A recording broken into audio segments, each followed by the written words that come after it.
산에서 내려오신다라는 말씀에 우리는 이제 산상수훈이 5장, 6장, 7장으로 끝이 나고 이제 거기서 내려오는구나. 근데 이 그림을 이제 우리는 출애굽의 현장에서 볼 수 있었다. 그래서 출애굽기에 이제 홍해를 건너서 광야길을 가다가 시내산까지 와서 시내산에 올라가죠. 모세가 올라가서 십계명을 받고 또 제사법을 이렇게 다 받아요.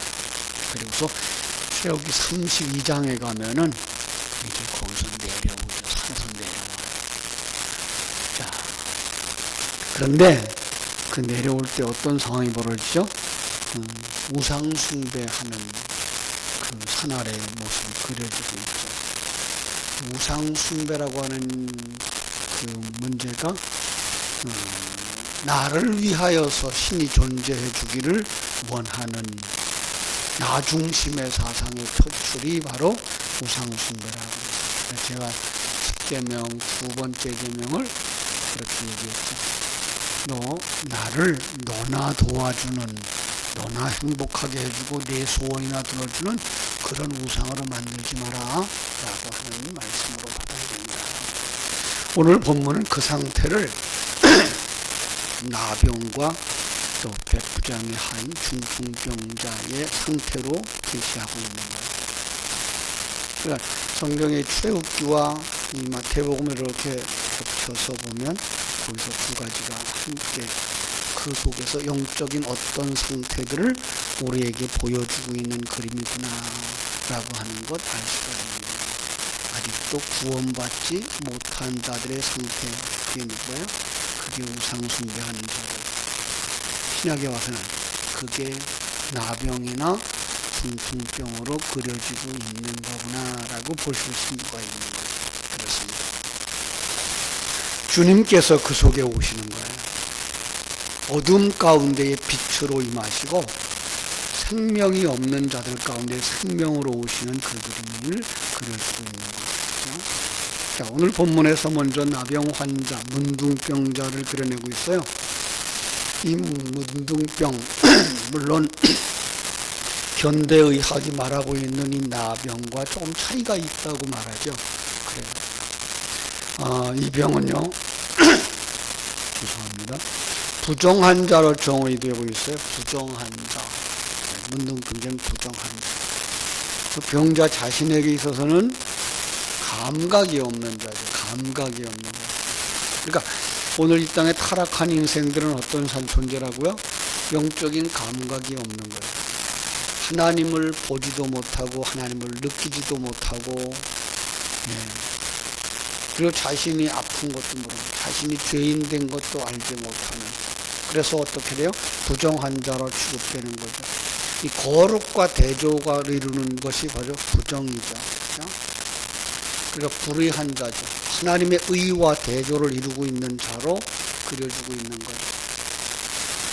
그래서 신약 성경에서 로마서 3장 10절에서 그렇게 말하죠. 의인은 없나니 하나도 없다. 그러니까 깨끗한 자는 없나니, 거룩한 자는 없나니 하나도 없다. 모두 다 타락하고 부정한 자로 그려내고 있는 거죠. 그렇죠? 문둥병자는 그래서 성경에서 그렇게 되어 있어요. 사람들과 함께 할 수 없는 병. 그죠? 그래서 그 병이 발생하면 어떻게 돼요? 성 밖으로 쫓아내요. 부정한 자. 마치 그들 사회에서 분리되어진 자. 그들 사회에선 죽은 자 취급당하고, 그렇죠? 그러니 그들의 고통이라는 건 말로 표현할 수 없겠죠. 그렇죠? 심적인 고통도 있고, 소외된 자. 난 아무것도 아니고. 나는 부정한 자구나. 나는 죽은 자 취급당하는 자구나. 뿐만 아니라 영적으로 어떻게 했어요? 영적으로 정말 하나님께 저주받은 자, 버림받은 자, 하나님 영광 앞에 나갈 수 없는 자, 예배할 수 없는 자, 모든 관계가 다 깨어진 자. 그런데 성경을 보면, 신약 성경에 들어와서 보면 우리가 놀라운 걸 발견하죠. 그들이 지금 어디에 와요? 사람들 가운데 등장을 해요. 예수님 앞에 나오고 있는 그런 그림들이, 이게 부정한 그림을 이렇게 몇 개 보면 그렇죠. 오늘 본문도 그래요. 오늘 본문도 나병 환자가 예수님께 나와서 절을 해요. 누가복음 5장 12절에 가면 예수께서 한 동네에 계실 때에 온몸에 문둥병 들린 사람이 예수님께 와서 엎드려 구하는 그런 그림이. 부정한 자 그러면 또 나오는 그 사람들이 있죠. 혈루증 여인. 혈루가 뭐예요? 피를 흘리는 자. 여자들 가운데서 대표적인 피 흘림의 상징으로 혈루증을 들고 있는 거죠. 이 혈루증 여인이 누가복음 8장에 보면은 예수님이 뒤에 와서 옷을 만져요. 그때 예수님이 아시고 돌아보면서 누가 내게 손댔니? 그랬더니 베드로가 뭐라 그래요? 선생님, 이렇게 사람들이 밀치고 밀고 하고 부딪히고 있는데 누가 옷에 손댔냐고 물어보면 어떡해요? 그러죠. 아니, 부정한 자가 어떻게 그 무리 가운데 나올 수가 있어요? 그런 그림. 이걸 어떻게 봐야 된다고요? 그 무리가 다 부정한 자들을 그리고 있는 그림. 그 한 사람만 부정한 사람이 아니고 거기 같이 있는 사람들이 다 부정한 거예요. 한 번은 예수님이 성전에 들어가시니까 거기에 뭐예요? 귀신 들린 자가 나와요. 어떻게 그렇게 있을 수가 있어요? 그들이 다 귀신 들린 자들, 이런 그림이죠. 자, 유대 사회는 이 문둥병자가, 부정한 자가 그들 사회에 같이 나올 수가 없어요. 절대적으로. 그렇게 되면 어떻게 돼요? 돌에 맞아 죽게 돼요. 그런데 성경은 이걸 예외적인 걸로 기록하나요? 그게 아니고 그들이 다 그러한 자들이었다. 다 부정한 자들이었다. 다 문둥병자였다. 다 타락한 자였다. 거기에 누가 와요? 하나님 빛으로 오시는 거예요. 생명으로 오시는 거예요. 왜요? 그들을 고쳐주시고 그들을 구원해 주셔요. 그런데 안타까운 것은 다른 모든 사람들은 자기가 문둥병자인 걸 모르고 살아갑니다. 자기가 부정한 자인 줄 모르고 살아갑니다. 오히려 예수님 앞에 나와서 자기가 문둥병자입니다 라고 하는 것을 고백하는 자가 복 있는 사람이에요. 내가 부정한 여인이구나 라고 생각하고는 그 사람이 복 있는 사람이에요. 이건 하나님의 은혜가 임하지 않으면 자기가 부정한 자인 줄, 자기가 죄인인 줄 알지 못하는 거죠. 그죠? 거듭난 사람만 이걸 하는 거예요. 그래서 하나님 앞에 나와 회개하는 사람들은 불신자들이 아니에요. 죄를 구원받지 못, 용서받지 못한 불신자들이 예수님께 나와서 주님 내가 죄인입니다 말하는 게 아니라 은혜 받은 사람들만 회개한다니까요. 은혜 받은 사람들만 주님 내가 어떻게 해야 됩니까? 라고 주님 앞에 나오게 된다니까요. 그게 복 있는 사람들이죠. 여러분, 자신의 불의와 자신의 부정과 자신의 죄인됨에 대하여서 여러분들은 심각하게 생각하며 사십니까? 그게 복 있는 사람. 주님은 그 사람을 아셨습니다. 그 사람의 소원도 아십니다. 그리고 그 사람 자신이 부정함과 불의함 때문에 영적 감각이 없음을 탄식할 때 주님이 그에게 손을 드십니다. 여러분, 이것도 이해할 수가 없는 부분이죠. 부정한 자에게 손대면 어떻게 된다고요? 그 사람이 부정해진다고요. 왜? 그 사람의 부정함이 그에게 전가되기 때문에.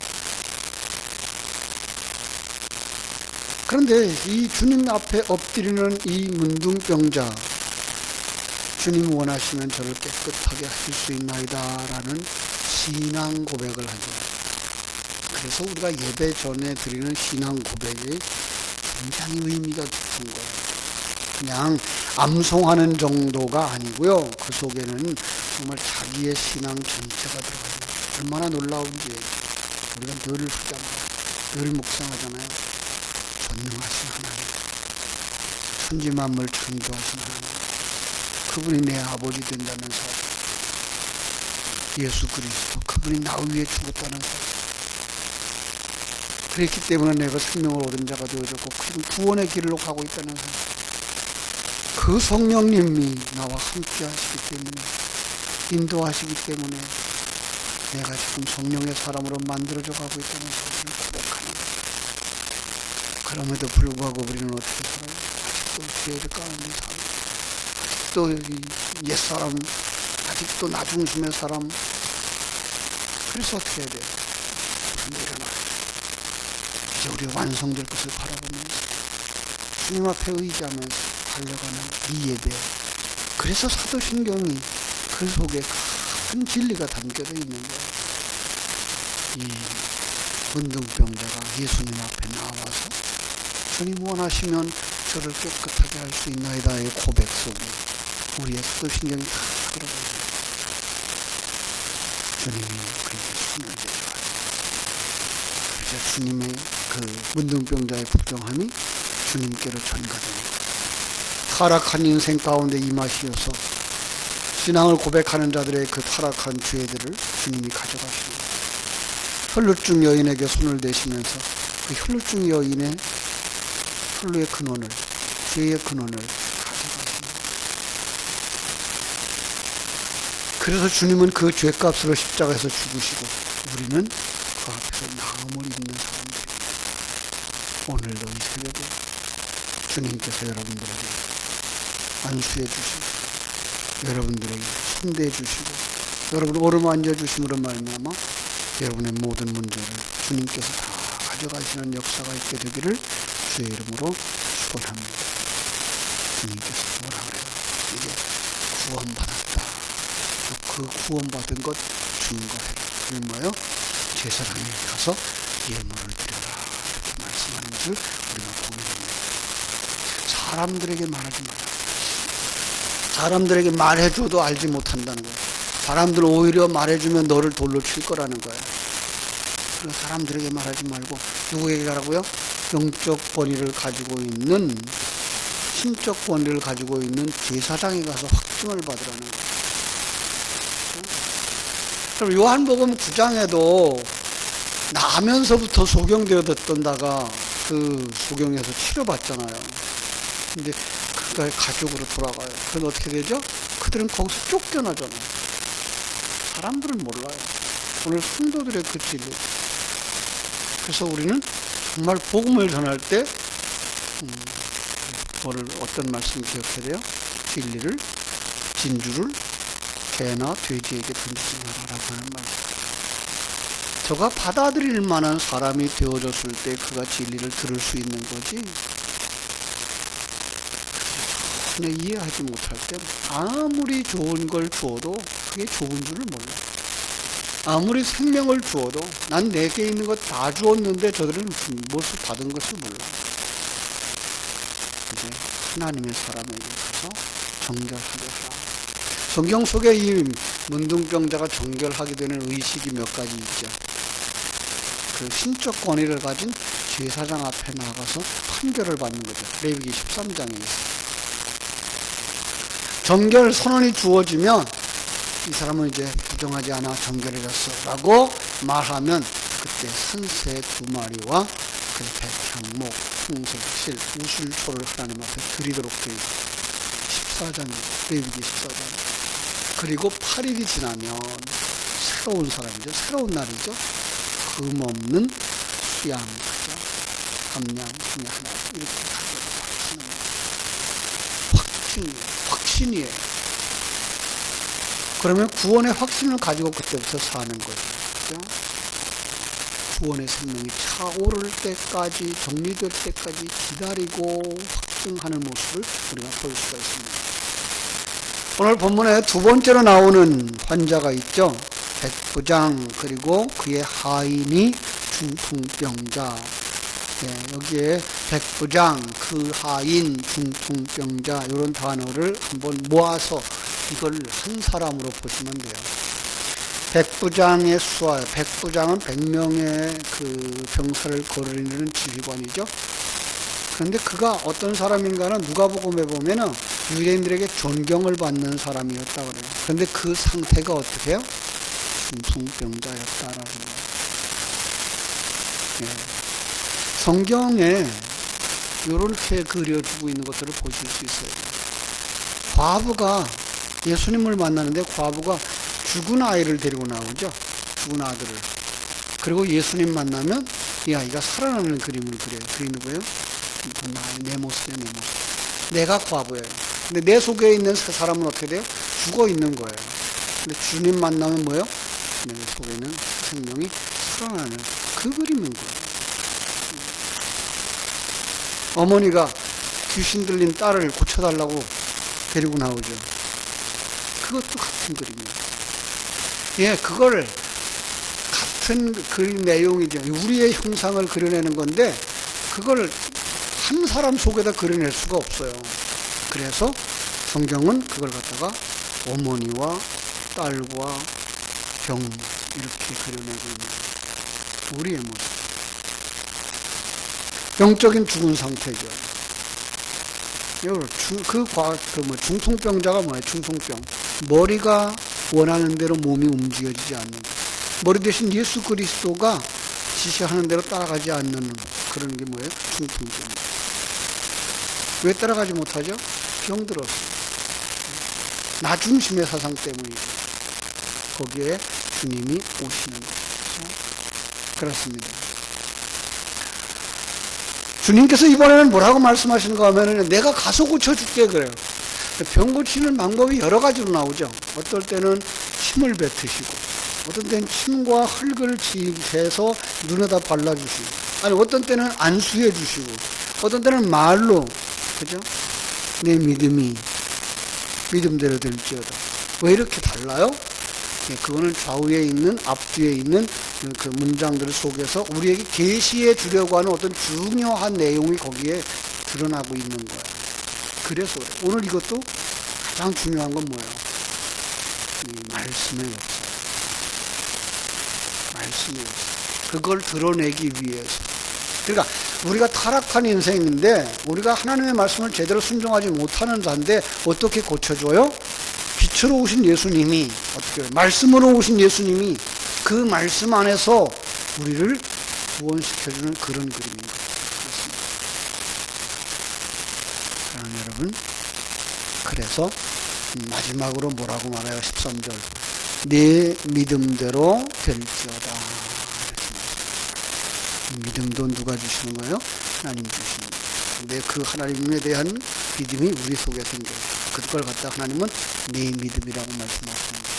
오늘도 이 새벽에 우리가 하나님의 말씀으로 오신 그 진리의 내용들을 그리고 내게 주신 하나님의 그 약속의 말씀들이 무엇인지 주님 앞에 내놓고 기도할 때 하나님께서 내 믿음대로 될지어다 라고 축복해 주시는 하루 복된 새벽 되어지기를 주님의 이름으로 축복합니다.